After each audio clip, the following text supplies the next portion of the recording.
All right, on this episode of Bouts Talking Bouts, we've got a big fight going on January the 25th. Bellator 238 is when that's happening. We've got a featherweight tilt between Adel Altamimi and AJ Agazarm. And I've got AJ on the show right now. How's your day going so far there, man?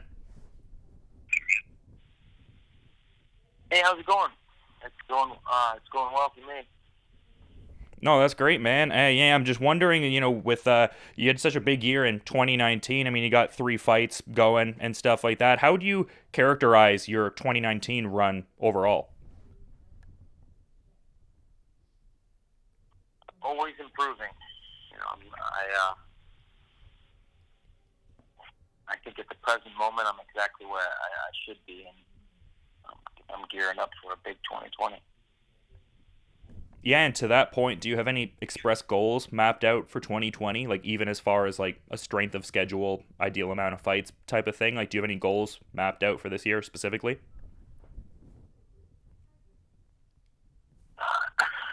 No, nothing in terms of a goal. I think for me it's just about fighting the best and fighting as much as I possibly can. Just like that lifestyle of a martial artist sort of thing, right? And whoever Bellator wants to throw at me, and right now they want to throw this guy. They said we wanted a challenge, and I guess that makes me the good candidate for it.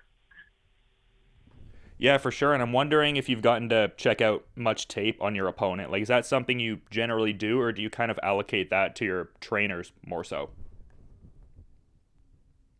I just when I'm training, I'm not focused so much on who's in front of me. Is more about my overall development. So you haven't got a chance to like check him out, assess his skill set, or anything like that? The only thing I saw on my opponent was him doing some sort of what appeared to be grappling underwater. So that was kind of odd to me. So I responded with Bellator with a picture of my own with me at the Great Barrier Reef with my friend who was a former Navy SEAL, and we were scuba diving over in the Great Barrier Reef in Cairns. Um, so that's the only rebuttal I've had so far. That sounds like a cool experience, though. How was that? I mean, that sounds like a pretty unique experience, to be sure. Yeah, scuba diving is insane. I did a lot in order to be able to get the certificate or the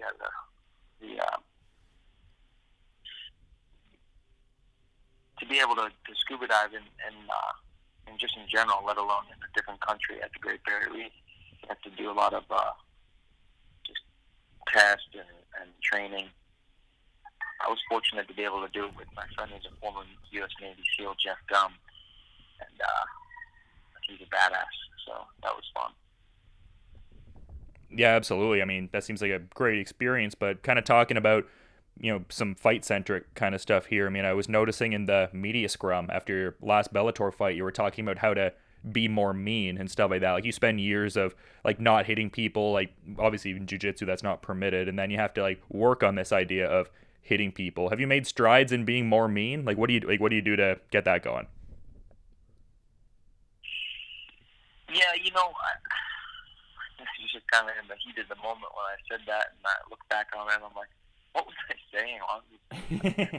Um, yeah, but that's exactly what it is. There's no striking in jiu-jitsu, and I've been doing jiu-jitsu and grappling for over 15 years. So it's just now training the body to incorporate strikes more. And looking back at my three fights, I can see that there was plenty of opportunity to get some additional strikes in there, and I'll be looking to implement that in this next fight.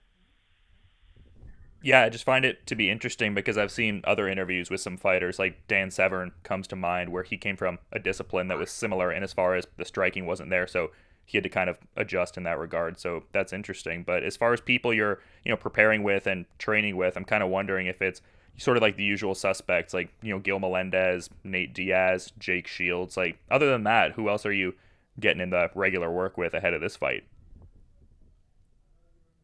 I've only had the opportunity to share the mats with Gil and Jake on a couple occasions, but I'm up here in Stockton, coming from Florida, and then making my way over to Ohio and wrestling there, and now living in California and training with these guys. It's a different breed. So the Nick Diaz Army it's a real thing, and these guys are as tough as they come. So it's certainly a privilege being out here and training with an elite group of guys.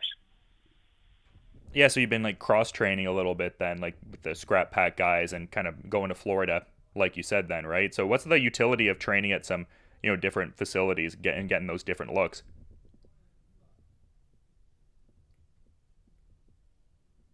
I've been in so many different facilities just throughout my life, but since I've started MMA, I've only been out in Stockton. I've been back at my alma mater, Ohio State, a couple times wrestling there, and I wrestled in when we were all out in New York for Nate's fight. I was wrestling over there a little bit at Team Edge with Nick Suriano and Kendall Cross.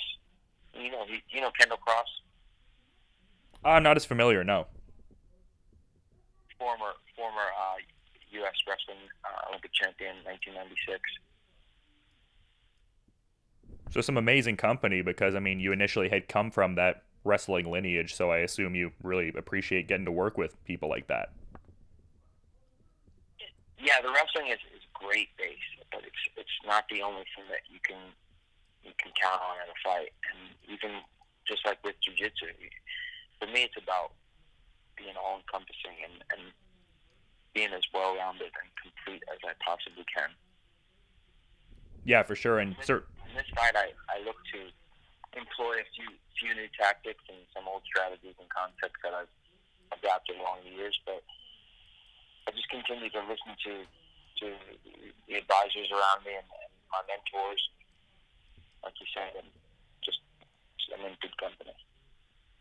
There's nothing special about me. I think anybody can do it. I'm no different from you. Just I got stuck in martial arts and can't get out of it. Yeah, for sure. I mean, definitely some, lifestyle considerations there, but it seems like that's also kind of focused on in the diet kind of department there. I was noticing when you moved out to Stockton, you cut out a lot of meat and chicken. In fact, all of it from your diet. So what benefits and utility has that had for your martial arts efforts?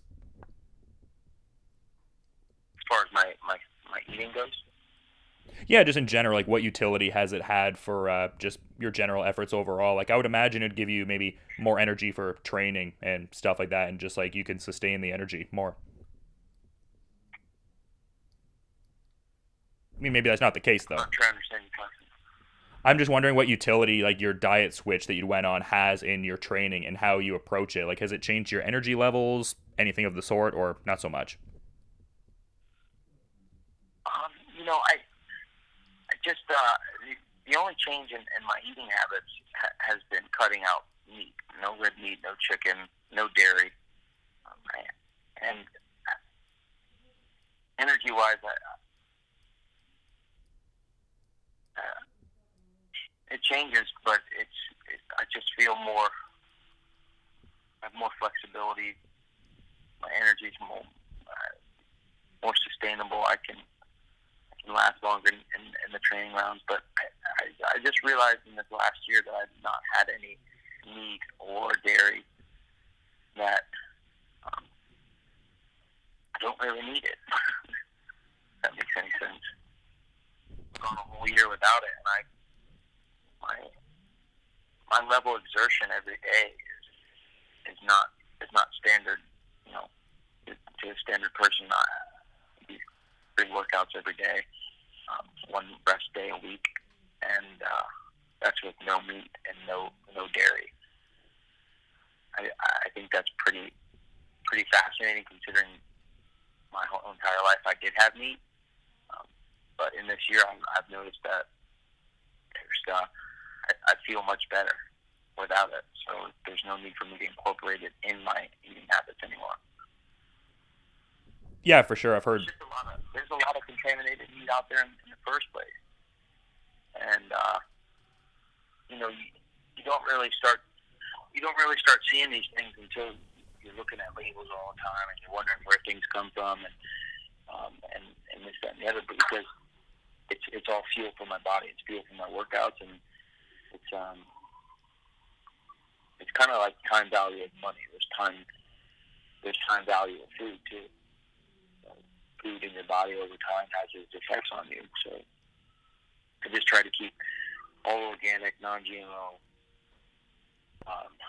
You can call it a plant-based diet, and that I think that can be a true testament to anybody else out there. If me, a prize fighter, a full-time martial artist, is not using any meat or dairy in his diet, and he's exerting his body energy to the near maximum every day with proper recovery, it's I think anybody can do it. But it's a shot. Yeah, was that something that was imparted on you at all from the training partners at all? I mean, just because I know Jake Shields, for instance, has like that similar kind of diet. I know you said you don't get on the mats with him maybe as much, but any like scrap pack guys kind of impart that on you because they seem to have a similar diet? I just watched Nick and Nate, and especially Nate, because Nate had 2 big fights this year, and just watching him and seeing his approach to the art of fighting has been really been mind blowing, and part of that is he doesn't eat any meat either. So what separates him his body from my body? We both all have the same organs, same body functions. Yeah, absolutely, man, for sure. I think that's interesting stuff, just how that can make such big differences and everything. But I saw you put out a tweet a few months ago where you were talking about like suggestions for your next grappling opponent. And to that point, I'm kind of curious, like with your MMA career concurrently going on as well, how active do you? I just think it's fascinating that you could take a guy that has been grappling and doing jiu-jitsu for 15 years and kind of what people would say is like, oh yeah, this is the grappler. My fights right now aren't really kind of who I'm going against. As much as I want to fight the best guys. I want to fight the world champions. I want to be at that world championship level for Bellator. I want to have the belt for Bellator. So I guess you can call that a goal, but it's just something I'm being patient with. So whoever Bellator wants to throw at me in the interim, for me to showcase my skills and showcase the work that I'm doing in my life's craft, and that's what I'm all about. And I think that's something that the fans and the people who really appreciate MMA can look on and say like, oh yeah, this is a wrestler that ended up getting his black belt in Brazilian Jiu-Jitsu. Now he's a triathlete. He does swimming, biking, running, and he's plant-based. And if you look at my style of fighting between my first fight and even my third fight, and now I'm going into the fourth fight, there's just been a gradual progression every fight, and that's what to me is most interesting. If it were anybody else, and I'm a fan of that, man. I imagine you are too. It's just you like to see how things develop and how things progress, and I think my progression is something that a lot of people can relate to. Yeah, for sure, man. And speaking of just the career arc so far, I'm noticing 2 of your 3 career fights have been in Inglewood, and I'm noticing you're back in California for this one. Does that create any level of residual confidence or comfortability, or is the location and everything kind of just a non-factor sort of thing? I like Los Angeles because the weather is great and the people are nice. So they let us do MMA fights there. It's really cool. The only thing I don't like about it are the taxes. Why's that? The taxes are way too high. Oh, so it's bad service then. Taxes. Yeah, no, I'm saying like the service is bad. Is that's what your grievance with taxis in that area is, correct? Yeah, I just get taxed a lot on Oh, sorry, taxes. I thought you said taxis. I'm sorry. yeah, Texas. Yeah, well, it seems like you've got a. Sorry, I was just gonna say, it seems like you've got some other endeavors going on that are pretty interesting too. Like I saw you had a great time working on Escape at Dannemora a little while ago. So what was that experience like? It looked like you were on set with Ben Stiller there. That was a really interesting process and learning how the whole stunt world works. It's it's pretty cool. Ben Stiller's a genius. You know, he ran that whole thing, and being in there with Phil Nielsen, who's the who was the second unit director. Um, he's a stunt coordinator as well. He has a good eye for it, and I think even just being around that and seeing what it is that the TV and movies are looking for in terms of fights helps me develop my own style in terms of putting on a show for the fans.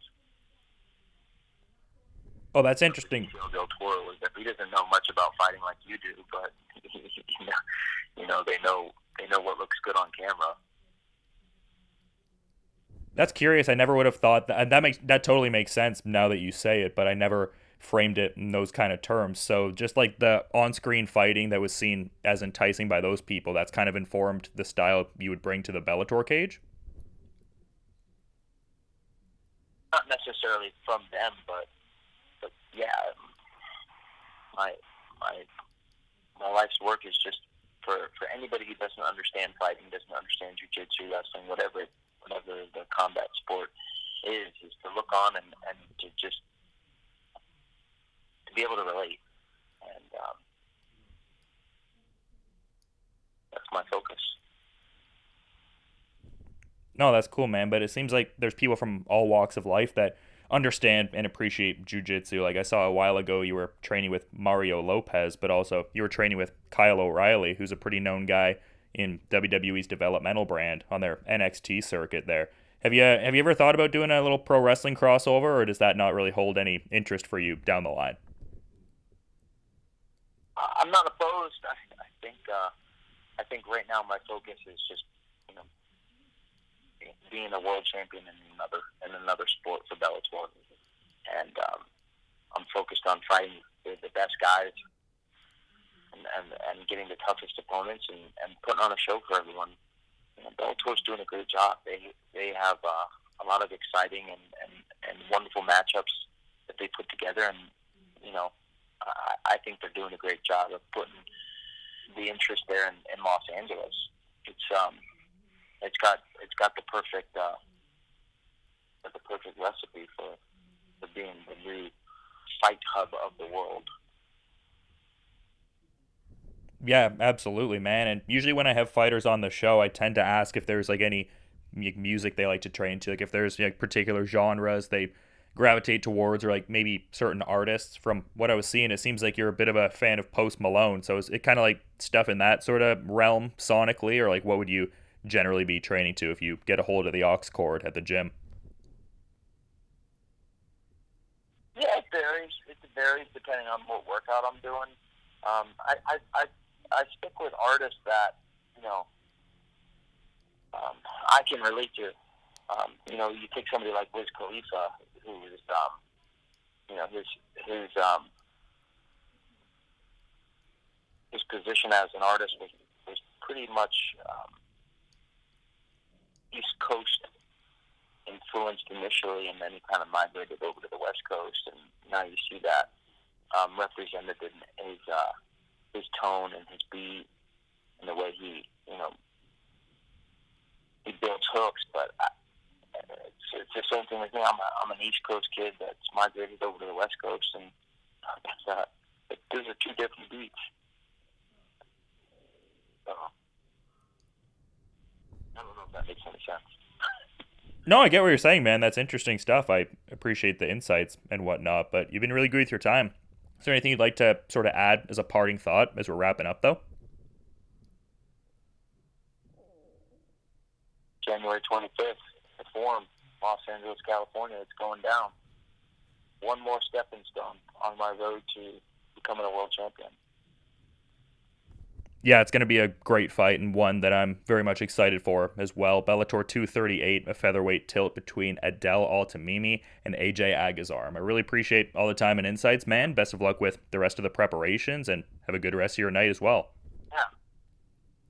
I got a question. What are you looking forward towards the most in that fight? I take it as a pretty avid MMA fan. What intrigues you the most about this fight?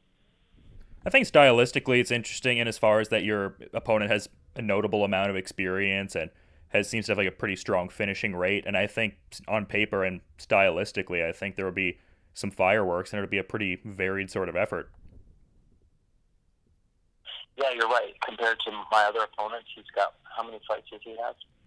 Got like 10, 12 fights, 14 fights. Yeah, this will be his 15th fight when he steps in with you.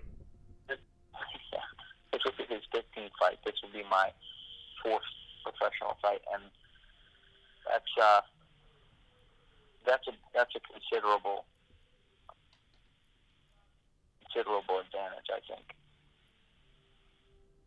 Yeah, it's interesting. I mean, it's an opponent that seems on track with your goals of wanting to take on tougher challenges and ultimately vie for a championship down the line. So it makes sense on that end as well. Remember a fight? It was in the Bay Area a few years back between Nick Diaz and Shamrock. Oh yeah. What did you think about that fight? What did I think about the fight? Yeah. I thought it was one of the more classic MMA rivalries, and just the build up to it was great. And I mean, just seeing those guys go at it was amazing. I thought it was a great statement win for Nick. Yeah, right. And a lot of people regarded Shamrock as being, the man of that time and having, the history that he had in the sport of MMA. And Nick at the time was, up and coming and making his way. I see that as probably one of the most notable wins in Nick Diaz's career. But one of the things that was most fascinating to me about that was he just calculated everything was all calculated. And he just picked apart his opponent little by little in every capacity.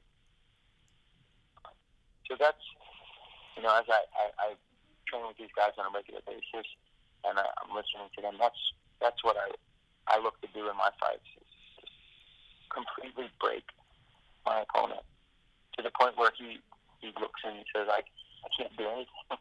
What can I do? I can do nothing but give up. And yeah, well, it seems like you're hyper focused ahead of this one in that regard for sure, and a good person to learn from. And Nick Diaz, yeah, like you said, the body work in that fight was amazing, and yeah, really just pieced up Shamrock in a lot of different ways. But yeah, it sounds like you're really focused and looking towards a great performance here and a very comprehensive, emphatic finish. So I'm looking forward to that and everything, and just the fight in general. And again, man, just really appreciate the time. Thanks again. My pleasure.